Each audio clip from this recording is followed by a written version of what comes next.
Hello అండి. Welcome to మావి చిగురు స్టోరీస్. ఈరోజు కథ గయ్యాళి భార్య గడుసు భర్త.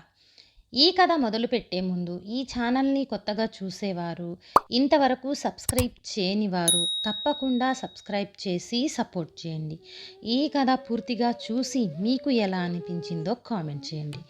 ఇక కథ మొదలు పెడదాం. పూర్వం బొర్రయ్యపాలెమనే గ్రామంలో పేరిశాస్త్రుననే బ్రాహ్మణుడొకడు ఉండేవాడు. అతనికో గయ్యాళి భార్య ఉంది. ఆమె పేరే పేరమ్మ. శాస్త్రులు గారు తన సంపాదనంతా తెచ్చి ఆమె చేతుల్లో పోస్తాడు. జమా ఖర్చులన్నీ ఆమె చేతుల మీదగానే సాగుతాయి. తన పుట్టింటి తరఫున వారెవరైనా వచ్చారంటే వాళ్లకు నెలల పర్యంతము దోచి పెడుతుంది. తన భర్త తరపు వారెవరైనా వస్తే పాపం వాళ్ళని పట్టుమని 10 గంటలైనా నిలవనివ్వదు. వచ్చిన మరుసటి రోజునే వాళ్ళని ఏదో ఒక అవమానం చేసి పంపుతుంది. ఇప్పటికీ ఆమె తన తల్లిని రప్పించుకొని 2 నెలలైనా కావస్తుంది. ఇంకా తన తల్లి ఇంట్లోదంతా దోచిపెడుతూనే ఉంది తల్లికి. శాస్త్రులు గారికి ఇదంతా నచ్చదు. కానీ భార్య నోటికి దడిసి ఏమీ అనేవాడు కాదు. ఏమైనా అంటే తనని ప్రాణాలతో నిలవనివ్వదని అతనికి తెలుసు. కానీ మన శాస్త్రులు గారు పైకి ఎంత అమాయకుడో లోపల అంత యుక్తిపరుడు. ఏ పనినైనా దూరం ఆలోచించి చేస్తాడు. పేరిశాస్త్రుల గారికి ఒక తోబుట్టు ఉంది. ఆమె చాలా సాత్వికురాలు.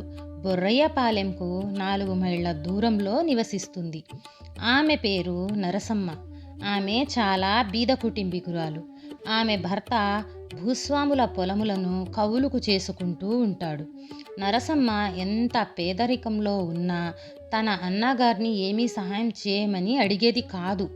అన్నగారు ఎంత ధనవంతుడైనా భార్య చేతిలో వాడని తెలుసు నరసమ్మకు. నరసమ్మ కుటుంబం రాను రాను దారిద్ర్య స్థితిలో పడవచ్చింది. ఆ 7 పంటలేమీ పండకపోవటం చేత ఆమె భర్త చాలా ఇబ్బంది పడుతున్నాడు. తినటానికి తిండి దొరకటం కూడా కష్టమయ్యింది. ఇంకా ఎలాగూ తన అన్నగారిని సహాయం అడగా తప్పింది కాదు.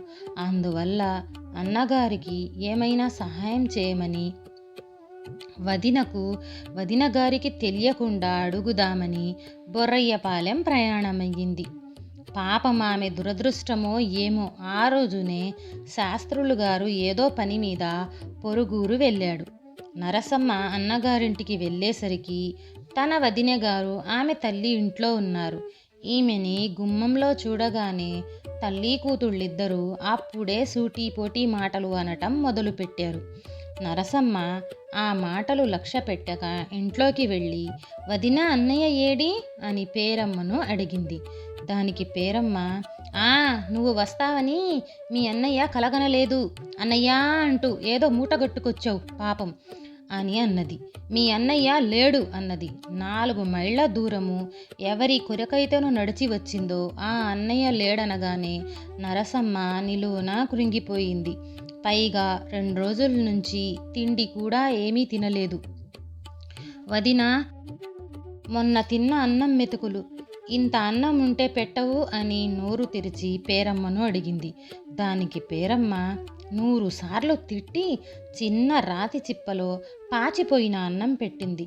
నరసమ్మ ఆకలితో మాడుతూ ఉండటం చేత అన్నం పాచిపోయి వాసన వేస్తున్నా తినేసింది. పాపమామెకు ఆ అన్నం చాలలేదు. మళ్ళీ అడిగితే వదిన ఇంకెన్ని తిడుతుందో అని అంతటితోటే సరిపెట్టుకుంది. 4 మైళ్ళ దూరం నడిచి వచ్చింది కాబట్టి ఆమెకు నిద్ర వస్తుంది. అందువల్ల వదిన నిద్ర వస్తుంది, ఒక చింకి చాప ఉంటే పారెయ్యి ఇలా అని అడిగింది. నరసమ్మ, ఇప్పుడే గిన్నెడు అన్నం తిన్నావో లేదు, అప్పుడే నిద్ర. ఇక్కడ ఏదో ఉందని తినటానికి వస్తారు. చాప లేదు గీప లేదు, ఆ మూలన పడుకో అంటూ పేరమ్మ తన తల్లితో ఇంట్లోకి వెళ్ళిపోయింది. వదిన గారి చేష్టలను చూస్తున్న నరసమ్మ తన దౌర్భాగ్యాన్ని తానే తిట్టుకొని చీర కొంగు పరుచుకొని ఒక మూల పడుకుంది. ఆమెకు గాఢంగా నిద్రపట్టింది. గది లోపల తల్లి కూతుళ్ళిద్దరూ నరసమ్మను ఎలాగ బయటకు సాగనంపుదామా అని ఆలోచించుకుంటున్నారు. ఈమె తిరిగి తమ గుమ్మం ఎప్పటికీ ఎక్కకుండా ఉండేటట్లు చేయాలని వారి ఉద్దేశం. నరసమ్మ ఏమి చేస్తుందోనని ఆ తల్లి కూతుళ్ళిద్దరూ బయటకొచ్చి చూశారు. నరసమ్మ నిద్రపోతుంది ఓ మూల. ఒక్క నాడైనా చమురు రాయని ఆమె తల నుండి పేలు గోడ మీదకు పాకుతున్నాయి. అది చూసి వాళ్ళిద్దరూ విరగబడి నవ్వుకున్నారు. వాళ్లకు ఒక ఉపాయం తట్టింది. వెంటనే ఒక మంగలిని పిలిచి ఆమె పుణ్యస్త్రీ అని కూడా ఆలోచించకుండా వాళ్ళిద్దరూ నిద్రపోతున్న నరసమ్మను బలవంతంగా పట్టి ఆమె తల గొరిగించేశారు. ఈ ఘోర అవమానం భరించలేక పాపం నరసమ్మ దుఃఖంతో తిరిగి ఇంటికి పోయింది. ఇదంతా జరిగిన మరుసటి రోజున పేరిశాస్త్రులు గారు వచ్చారు. తన భర్త తననేమీ చేయలేడనే ఉద్దేశంతో పేరమ్మ తాను చేసిన ఘనకార్యాన్ని భర్తతో గర్వంగా చెప్పింది. అదంతా విన్న శాస్త్రులు గారికి పాపం కడుపు మండిపోయింది. తన చెల్లెలకు జరిగిన అవమానానికి బదులుగా వారిద్దరికీ ప్రతిక్రియ చేయాలనుకున్నాడు. ఏమి చేద్దామా అని దీర్ఘంగా ఆలోచించసాగాడు. ఇది జరిగిన కొంతకాలానికి పేరమ్మ తల్లి తన భర్త వద్దకు వెళ్ళిపోయింది. సమయం కోసం ఎదురు చూస్తున్న శాస్త్రులు గారు సంతోషించాడు. ఏదో పని ఉందని భార్యతో చెప్పి శాస్త్రులు గారు బయటకు వెళ్ళాడు. అక్కడక్కడ ఒకరోజు గడిపి ఇంటికి వచ్చి లేని విచారాన్ని నటిస్తూ కూర్చున్నాడు. ఇంతలో పేరమ్మ వచ్చి ఏమండి అలా ఉన్నారు అని అడిగింది. దానికి శాస్త్రులు అబ్బా ఏం చెప్పనే, నేను వెళ్ళడమును తిన్నగా మీ అమ్మ దగ్గరకు వెళ్ళాను. ఇక్కడ నుంచి ఆమె వెళ్ళినలాగా చాలా చాలా ఇబ్బందుల్లో ఉన్నది. తిండి కూడా కష్టంగా ఉందంట. నిన్నేమైనా సహాయం చేయమన్నది అని నిజంగా తను వెళ్ళి వచ్చినట్లుగానే చెప్పాడు. ఆ మాటలు విన్న పేరమ్మ ఏడుస్తూ గబగబా ఇంట్లోకి వెళ్ళి 4 పట్టు చీరలు 30 రూపాయలు తీసుకువచ్చి నేనిచ్చానని చెప్పి ఇవి మా అమ్మకు ఇచ్చిరండి, వెళ్ళండి త్వరగా వెళ్ళండి అని అప్పటికప్పుడే భర్తను తల్లి వద్దకు ప్రయాణం చేసి పంపించింది. తన తల్లికి ఇవ్వమని భార్య ఇచ్చిన అంతా పుచ్చుకొని శాస్త్రి తిన్నగా తన చెల్లెలు వద్దకు వెళ్ళి ఆ పట్టుబట్టలు 30 రూపాయలు ఆమెకిచ్చి వాళ్లను అవమానించటానికి తాను వేసుకున్న ప్లాన్ అంతా చెప్పి క్షమార్పణ వేడుకున్నాడు. నరసమ్మ అన్నగారి యుక్తికి సంతోషించింది. శాస్త్రులు గారు ఇంటికి వచ్చి భార్యతో నీ తల్లికి నీవు పంపిందంతా ఇచ్చాను, ఆమె చాలా సంతోషించింది అని చెప్పాడు. కొంతకాలం జరిగాక శాస్త్రులు మళ్ళా ఇదే ఎత్తు వేసి కొంత డబ్బు కొన్ని బట్టలు అవి తీసుకువెళ్ళి తన చెల్లెలకు చేర్చాడు. అన్నగారికి తన మీద ఉన్న ప్రేమకు నరసమ్మ దంపతులు చాలా సంతోషించారు. ఈ విధంగా కొంతకాలం జరిగింది. పేరిశాస్త్రులు ఈ దఫా అత్తగారికి భార్యకు అవమానం చేయాలని ఉద్దేశంతో భార్యతో చెప్పి అత్తవారింటికి నిజంగా ప్రయాణమయ్యాడు. వెళ్ళి అత్తగారితో ఈ విధంగా చెప్పాడు. అత్త ఇంకేముంది, నా కొంప మునిగిపోయింది. మీ అమ్మాయికి ఈ మధ్య పెద్ద జబ్బు చేసింది. ఎన్ని మందులిప్పించినా పోలేదు. కొందరు ఇది గాలి సంబంధమని చెప్పారు. వెంటనే భూత వైద్యున్ని పిలిపించి చూపించాను. వాళ్ళు ఈ జబ్బు కుదరటం చాలా కష్టమన్నారు. ఎలా నయమవుతుందో చెప్పమని వారిని కాళ్ళ వేళ్ళ పడి బ్రతిమలాడాను.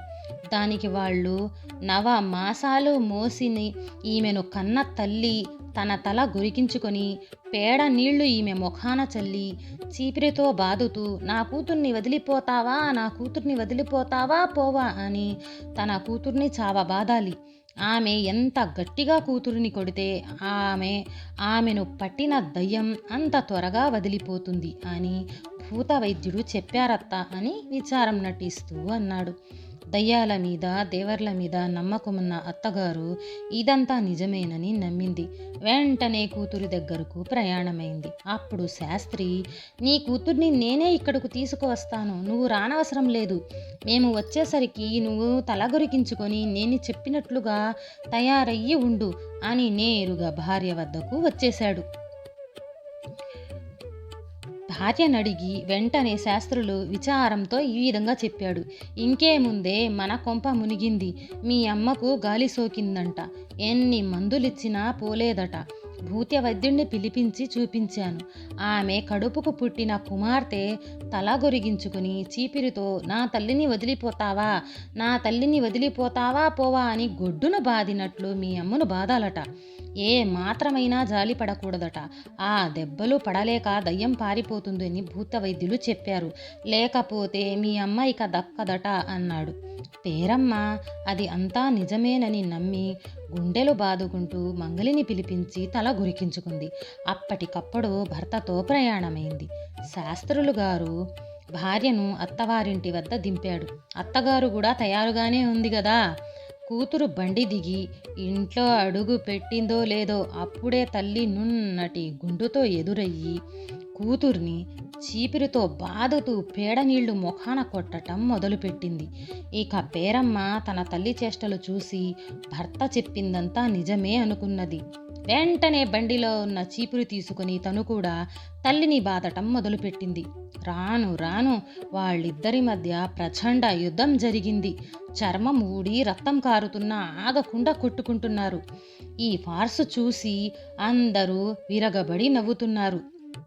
శాస్త్రులు విరగబడి నవ్వుతున్నారు. ఇరుగు పొరుగు జనమంతా అక్కడ గుమిగూడారు. తల్లి కూతుళ్ల మధ్య ఎందుకు ఇంత యుద్ధం వచ్చిందో ఎవ్వరికీ అర్థం కాలేదు. కానీ తల్లిని వదిలిపోతావా పోవా అని కూతురు, నా కూతుర్ని వదిలిపోతావా పోవా అని తల్లి బాదుకుంటున్నారు. పాపం వాళ్ళ శరీరం అంతా రక్తమయం. శాస్త్రులు విరగబడి నవ్వుతూ చూస్తున్నాడే గాని విడిపించనే లేదు. ఇక ఆ తల్లి కూతుళ్ళిద్దరూ అలసిపోయి ఆలోచనలో పడ్డారు. అసలు విషయం ఎంతకాలం దాగుతుంది? బండారం బయటపడిపోయింది. తల్లి కూతుళ్ళిద్దరూ అంతా తెలుసుకున్నారు. ఇక వాళ్ల కోపానికి అంతు లేకుండా పోయింది. శాస్త్రుల్ని నమిలి మింగేద్దామా అనిపించింది.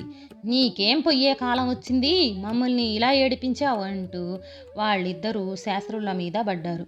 శాస్త్రులు పక్కకు తప్పుకొని గంభీరంగా ఈ విధంగా సమాధానం చెప్పారు. అది కాదు, మీ తల్లి కూతుళ్ళిద్దరు నున్నటి గుండ్లు చూస్తుంటే ఈ రోజున మీరు నా చెల్లికి గొరికించిన గుండు గుర్తుకొచ్చింది, నవ్వుతున్నాను అన్నాడు. అతని చెల్లికి తాము చేసిన అవమానానికి ప్రతీకారంగా తమని యుక్తిగా ఈ ఘోర అవమానం చేశాడని వాళ్ళు గ్రహించుకొని సిగ్గుపడిపోయారు. యుక్తికి మించిన శక్తి లేదు కదా. అసలు విషయం తెలుసుకున్న ఇరుగు పొరుగు వాళ్ళు అతని యుక్తికి సంతోషించారు. ఈ కథ నచ్చితే లైక్, షేర్ చేసి సబ్స్క్రైబ్ చేయండి.